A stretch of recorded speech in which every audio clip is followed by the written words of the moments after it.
locations impacted include Fayetteville, Southern Pines, Carthage, Fort Bragg, Pinehurst, Aberdeen, Pope Air Force Base, Spring Lake, Whispering Pines, and Pine Bluff.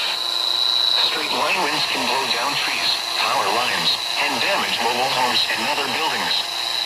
Seek shelter in a sturdy structure until the storm has passed.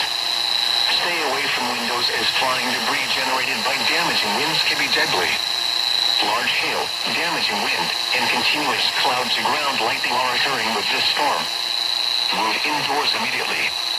Lightning is one of nature's leading killers.